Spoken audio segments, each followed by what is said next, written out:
says now, right, social workers are stealing children for profit. That's the only reason you find social workers going into families to tell lies to destroy the family unit. I'm not out here lying. One child every 20 minutes is taken in the UK and placed into foster care. Many of these children are placed for adoption if they're between the ages of 0 and 6. Ideal age for a child for adoption is newborn. They're taking them from the breast continuously. When I say taking them from the breast, my daughter was placed into a foster placement. And when she was placed into a foster placement, she was 6 days old. And God help us, because the COVID scam was being put upon all you people, and the frightening to basically keep you all away from your family. Well, I had a child born at the start of that, and my child went into the care system. Basically, the social workers manipulated that situation to the point my partner was technically held a prisoner by their system. My daughter wasn't allowed to get to know her family. They kept her away. Basically, set her up to fail. And through that, I've learned, because I had to go away and study, I thought, how can these social workers be telling lies when they're supposed to be government officials? Because I was like you guys, I didn't think that's possible, I didn't think that would ever happen.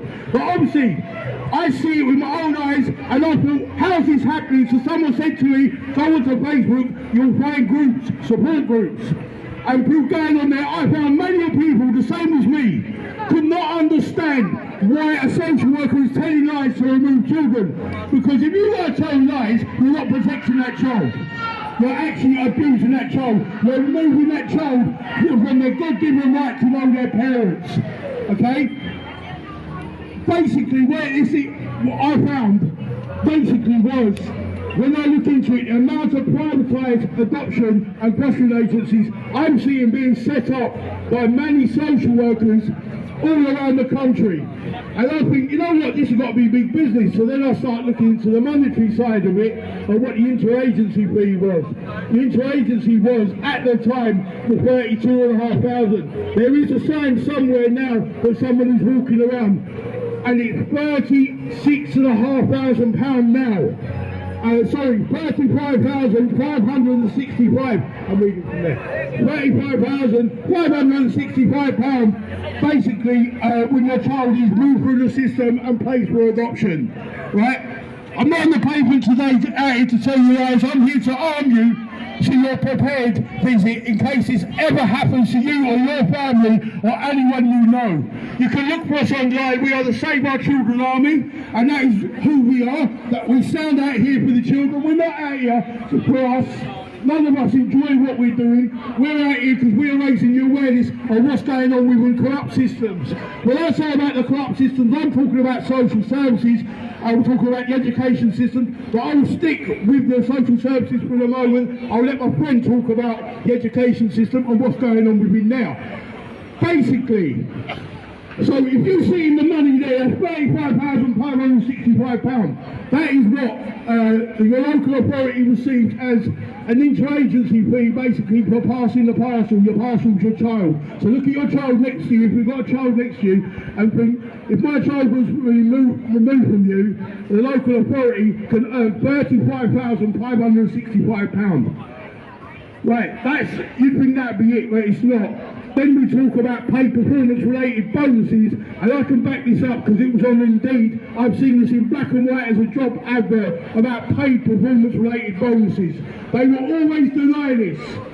Right? Each year, at the end of the year, once a social department has reached their quota, what they will technically do, they will achieve their quota like Asda's when they got to sell so many goods, but the product is children. So once these children are moved, they can then all get their paid performance-related bonuses. Thank when you start looking at the directors, they're on more and more money. It's called sticking your head in the sand. And the new social workers are on. So the new social workers say they're getting 3 or 4 grand at the end of the year. Senior social workers are getting 10 grand. I'm just using that as an example. Once they reach their quota of the amount that they have to move, their product is the children. Right? The children have to then be placed for adoption. They blame the family court on the adoption for people losing their parental rights.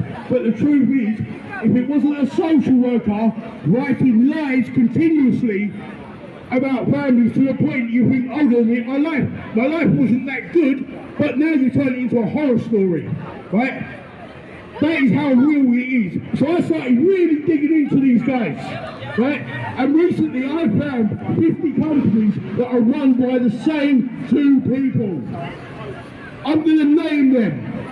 Joe August, Jonathan David Clark are guilty of running 50 privatised adoption agencies and fostering agencies. These companies are supposed to be independent, right? They're in business with a guy that runs Polaris Children's Services. That's the main hub address in the Midlands for 50 privatised adoption agencies. These are supposed to be privatised companies, independent of the local authority. So why do I find 50 that's registered to a children's services run by two people, then they're in business with the other guy that runs the other children's services, and it's £80 million is his net worth as a secretary. And they try to tell us there's no money in taking and trafficking our children. Human trafficking and child trafficking is massive business. The government are profiting off it, the gangsters profit off it. It's disgusting. But a social worker thinks it's okay just so they can boost their finances to pay for their lavish lifestyle by coming into your house to tell lies to remove your child. How is that possible? They should not have to tell a lie if they're about protecting children.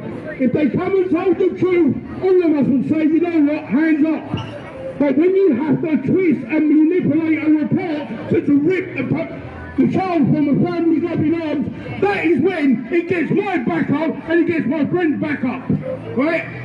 It's taken me a long time to come out of the microphone and start talking again. But you know what, I'm back out here doing this now. Yes! Because when when my child is a risk and your child is a risk, somebody has to stand up. Yes! That's all I'm going to say for the moment. Go on, Kira!